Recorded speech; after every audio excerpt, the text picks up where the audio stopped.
நெல்லையில் வாகனங்களுக்கு கேஸ் நிரப்பும் நிலையம் அருகே மாருதி ஆம்னி வேன் ஒன்று திடீரென தீப்பிடித்து எரிந்தது.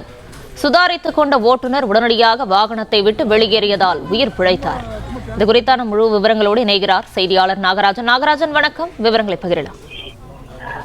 நெல்லை வண்ணார்பேட்டை பகுதியில், அதாவது இந்த பகுதியில் ஒரு எரிவாயு கேஸ் சிலிண்டர் நிரப்பக்கூடிய ஒரு பல்க் இருக்கிறது. இது மூலமாக சிலிண்டர் பொருத்தப்பட்ட வாகனங்கள் அதில் கேஸ் நிரப்பிக் கொண்டு செல்வது வழக்கம். இந்த நிலையில் இன்று மதிய வேளையில் அந்த எரிவாயு நிரப்ப வந்த, அதாவது கேஸ் சிலிண்டர் நிரப்ப வந்த ஒரு ஆம்னி வேன் அந்த ஓட்டுநர் நிரப்ப வந்த போது நிரப்பிவிட்டு அந்த பல்கை விட்டு வெளியே புறப்படும் பொழுது அந்த ஆம்னி வேனில் திடீர்னு கசிவு காரணமாக, கேஸ் கசிவு காரணமாக தீ விபத்து ஏற்பட்டிருக்கிறது. இதன் காரணமாக உடனடியாக மளமளவென அந்த ஆம்னி வேன் தீ பிடித்து எரிந்திருக்கிறது. அந்த தீ பிடிக்க ஆரம்பித்த உடனே அந்த வாகன ஓட்டுநரான சேத்திலே சுதாரித்துக் கொண்டு வாகனத்தை பெட்ரோல் பங்கிலிருந்து தள்ளி சென்று நிறுத்திவிட்டார். இதன் காரணமாக பெரிய அளவிலான நடைபெற இருந்த ஒரு பெரிய விபத்திலிருந்து தவிர்க்கப்பட்டுள்ளது என்பதை சொல்ல வேண்டும்.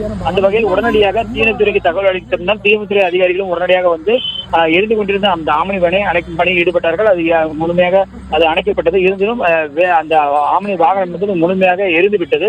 இந்த நிலையில் சாமர்த்தியமாக தனது உயிரை பொருட்படுத்தாமல் தீப்பற்றிய நிலையிலேயே வேனை எரிவாயு, அதாவது சிலிண்டர் பல்கில் இருந்து அதிக தூரத்துக்கு அழைத்து கொண்டு சென்று பிளே ஸ்டோர் மற்றும் ஆப் ஸ்டோரில் இருந்து பாலிமர் செயலியை QR கோடு மூலம் பதிவிறக்கம் செய்யுங்கள். செய்திகளை உடனுக்குடன் பெறுங்கள்.